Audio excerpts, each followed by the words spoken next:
Hello students, today I shall discuss about the socio-religious reform movement of the second lesson of your history.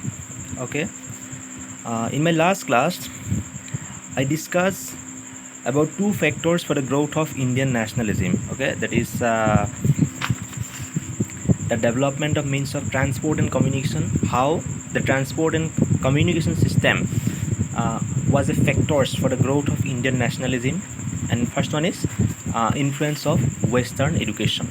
So I discussed these 2 points. Now I shall discuss the socio-religious reform movement. This is also a factor for the growth of Indian nationalism. All right.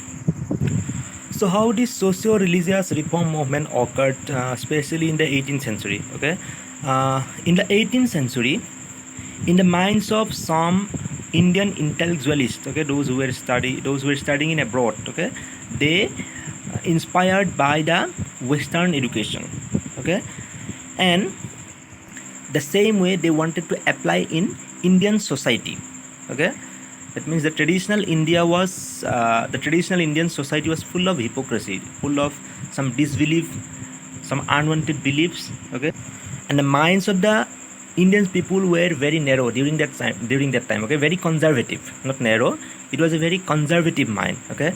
Like the girls were not allowed to go to school, the girls were not allowed to go outside, like casteism, Hinduism, and also the most dominant figure is that the Brahmanism, okay. The Brahmanism got much popularity, and by taking the advantage of Brahmanism, and some people and some higher class people wanted to dominate the lower section of the society, okay. You might have heard about the novel the Untouchable, written by Murkras Anand, okay. If you have read this novel, then you will definitely find about the untouchability, okay, of that time. Understood? So in the 18th century, in the first row of the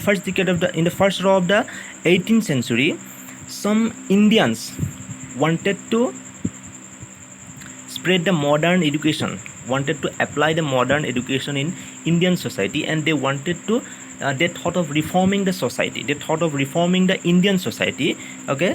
And those socio-religious reform movement is the result of those thoughts and concepts. All right. So in this socio-religious reform movement, we'll discuss mainly about Brahmo Samaj, which was founded by Raja Ram Mohan Roy, and the second one is Arya Samaj or Arya Samaj. Okay, the next one is Parthana Samaj. Then the Theosophical Society, the establishment of the Theosophical Society. Okay, the Ramakrishna Mission, and more specifically the Aligarh movement. Okay, so these are the things can be mentioned, especially in the socio-religious reform movement. Okay, now let's come to the Brahmo Samaj, okay, which was founded by Raja Ram Mohan Roy. So as I told you that the traditional Indian society was full of hypocrisy, and there was an orthodox, okay, there were some orthodox Brahmins family, okay, there were some orthodox Brahmin who made a hypocrisy in the society, okay. So Raja Ram Mohan Rai, who founded the Brahmo Samaj, was a member of such orthodox Brahmin family, okay, in the Burdwan district in West Bengal, okay. He practically laid the foundation of all principal movements like social, religious, and political in India to fight for the advancement of the country, okay. That means in a society, we are living in a society, okay. So in societies, you will definitely find some unwanted disbelief, okay, which is still prevalent in our society, okay, such as you may also take initiative for removing this kind of disbelief, okay. So Raja Ram Mohan Roy was such an activist, okay, was such a reformer who wanted to reform the society by removing those traditional disbeliefs and some unwanted ideas, thoughts, and concepts, okay. So Raja Ram Mohan founded the Brahmo Samaj in the year 1828. So what is Brahmo Samaj and what was the main ideology of Brahmo Samaj? Okay. So what is Brahmo Samaj? It was one of the most influential religious movements in India, all right, and made a significant contribution, okay, and made a significant contribution to the making of modern India. It was started in Kolkata on 20 August 1828 by Raja Ram Mohan Roy and Devendranath Tagore as a reformation of the prevailing Brahminism of the time. Okay, I have already told you that Brahminism got much popularity during the time, who made a hypocrisy in the society, who wanted to show their supremacy in the society. So, and they began the Bengal Renaissance of the 19th century, pioneering all religious, social, and educational advance of the Hindu community in the 19th century. All right. So, Renaissance, the word Renaissance you have heard. What is Renaissance? So, Renaissance is a concept, the development of the mindset of the people, the intellectualist mindset of the people, accepting the reality and accepting the new one by removing the unwanted things. Okay, this is what we call Renaissance. মানে নতুনত্বৰ ভাৱ জগাই তোলা, okay, যোনটো কোৱা হয় নৱজাগৰণ. In Assamese it is called নৱজাগৰণ. All right. So you see the please have a look at the page number 29. Raja Ram Mohan Roy was a multi-faceted personality. He did not confine himself only to the reformation of Hindu religion, but contributed equally towards the social reformation and spread of education. Okay. Raja Ram Mohan Roy did not only think the reformation of the Hindu religion, at the same time he gave more importance in the spread of modern education towards all kind of society. Okay, without any caste, creed, and religion. All right. So what is the main ideology of Brahmo Samaj? It completely ignored casteism, child marriage, parda, polygamy, etc. So he denounced, that means Raja Ram Mohan Roy denounced casteism. Okay, I told you that during that time, even still now we have in our society, casteism system is still prevalent. All right. So one caste used to hate each other, one caste think that they are higher, they are superior than others. Okay, so this is still prevalent in our society. And the next one is child marriage. Even still we have in some states like UP. Okay, and in some other states also you will find. Okay, but that is very few. Okay, that means nowadays it is against the law. So child marriage, during that time child marriage was more popular. Suppose now you are at the age of 8 or 9, that means your marriage is fixed at the age of 9 or 10. Okay, your marriage is fixed at the age of 9 and 10, and you will have to get married with the person who have been agreed by your family. Okay, at the age of 8 or 9. That means in future you don't have the right to get married with other persons. All right. At the same time, the girls had to get married at the age of 10, 12, 13, like that. Okay, so this is what we call child marriage, and Raja Ram Mohan Roy completely denounced this system.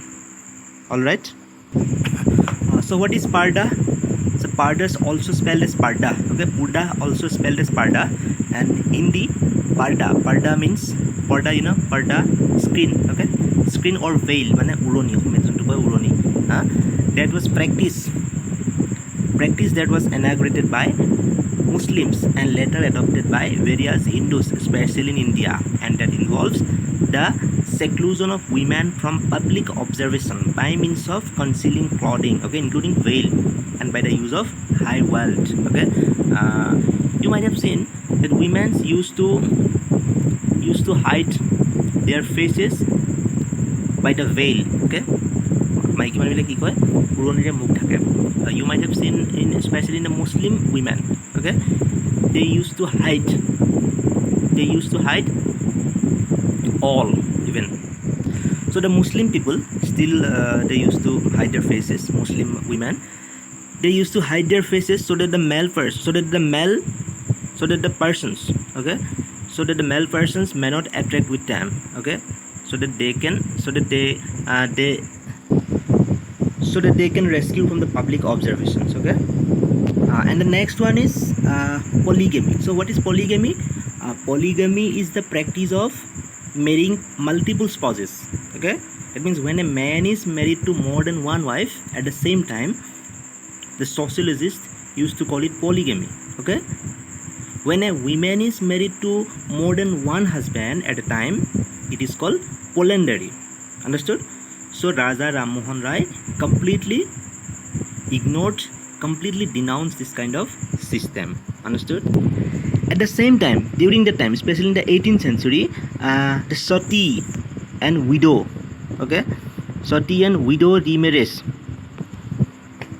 got much popularity during the time. Sati means, I think you have learned, you have already got, when a husband dies unfortunately, then his wife had to jump, his wife had to jump, okay, his wife had to jump in the same fire, okay, so his wife had to jump in the same fire.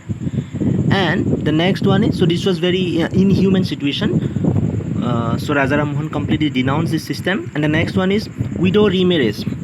Widow, okay, when a husband is died, then we used to call his wife as widow, means bidhwa, okay. So bidhwa bibato tetia ki asile procholon nasile, okay. Widow remarriage was not allowed. But Raja Ram Mohan Rai was completely inspired by the Western modern education, so he completely denounced this system and he fought against this system, okay. He protested against this system and he wanted to reform this system so that the widow may get married again and again, okay. At the same time, he motivated the young men of Bengal to marry widows. Understood? He campaigned for the abolition of sati, is of great significance in India's social history. So it was his support that convinced Lord William Bentinck, okay, not only he, along with Lord William Bentinck, he could able to abolish sati permanently. So if you are asked to write two reformations of Lord William Bentinck, then abolition of sati also you can mention, okay, you may get the question. Okay, he also directed his energy for the cause of women's education. At the same time, I told you that Raja Ram Mohan Rai had given more importance in the women education. During that time, women were not allowed to go to school. Women were not allowed to read. The women had to be busy only in reading. Okay, so Raja Ram Mohan Rai protested against this system and he spreaded the modern education. At the same time, he fought for the right of women. Okay. Okay, this is all about Brahmo Samaj. You please read the book and you will find more information in this book. The next one is Arya Samaj. Okay, what is Arya Samaj? Like Brahmo Samaj, it is also a society which was founded by great Sanskrit scholar Swami Dayananda Saraswati in the year 1875. Okay, 1875 in Punjab. Okay. You see the page number 31. Like Brahmo Samaj, Arya Samaj also believed in the unity of God, encouraged monotheism and discouraged polytheism and ideal worship. Okay, so he encouraged monotheism. Swami Dayananda Saraswati believed in the unity of God. He believed only one God. Okay, he compelled the people, he confesses the people to believe only one God. Okay, he encouraged monotheism. Monotheism means, what is monotheism? Monotheism is a general term for religions that confess to and worship only one God. মানে কি হয়, কেৱল এজন ভগৱানক বিশ্বাস কৰিবলৈ বাধ্য কৰা হয়। ওকে, বা কোৱা হয় বহুত ভগৱানক বিশ্বাস কৰি লাভ নাই বা বহুত বিভিন্ন পূজা পাতল কৰি লাভ নাই। So he completely ignored this kind of system. That means he discouraged polytheism and accepted monotheism. Okay, and he also discouraged the idol worship, different kinds of worship. So we don't have to worship different gods. Okay, we should have only one God, so that only then we can success in our life. Okay, so the Arya Samaj also criticized child marriage, which we learned in Brahmo Samaj. Okay, Arya Samaj also criticized child marriage, casteism, and polygamy as social ills. Understood? He treated those child marriage, casteism, and polygamy as social evils. Understood? So Swamiji was a strong advocate of equal status between man and woman. Understood? Swamiji fought for the equal status between man and women. Mota manor aru maiki manor duita saman status hobo lage. Okay, there is no superior, because I told you that during that time man were the supreme, man had the superiority. Okay, women were not allowed to go to school, women were not allowed to play in the open spaces, they were not allowed to go in the public gatherings. So Swami Dayananda Saraswati advocated for the equal status between man and women. At the same time, he pleaded for widow remarriage. So what is widow? I have already explained. Widow remarriage and spread of education among women. This is completely same, almost same. Okay, not completely, almost same. The ideologies of Arya Samaj are almost same with Brahmo Samaj. Okay, Arya Samaj supported sea voyages and discouraged all type of superstitions associated with it. Arya Samaj supported sea voyages, you know, but he discouraged the disbeliefs and the superstitions associated with the sea voyages. Okay, so Swamiji considered the Vedas as the true source of Hinduism. Vedas, I think you might have heard, there how many Vedas are there? 4 Vedas: Rig Veda, Atharva Vedas, Yajur Vedas, and Sam Vedas. Okay, so he considered the Vedas as the true source of Hinduism. Hinduttabadori Ved gikhon ki korisile complete ভাল source বুলি realize কৰিছিলে, consider কৰিছিলে. So he gave the slogan, go back to the Vedas. That means he urged the people to read the Vedas so that they can learn more about the Hindu tradition, the Hindu cultures. Okay, Arya Samaj also began the Sudhi movement to convert non-Hindus to Hinduism, by which they could not only preserve the identity but also take the nation to the path of progress. Later, branches of Arya Samaj were established in many other parts of India, thereby facilitating the growth of nationalism by their programs and activities. So in this way, the nationalism, so those kind of socio-religious reform movement, those kind of samajas and the societies especially helped in the growth of Indian nationalism, because people learn more and more about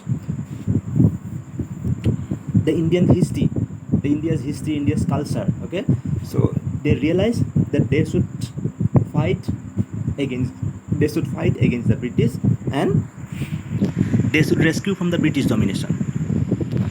Okay, thank you for today. In my next class, I shall discuss about Prarthana Samaj, about Ramakrishna Mission, and the Theosophical Society. All right, thank you.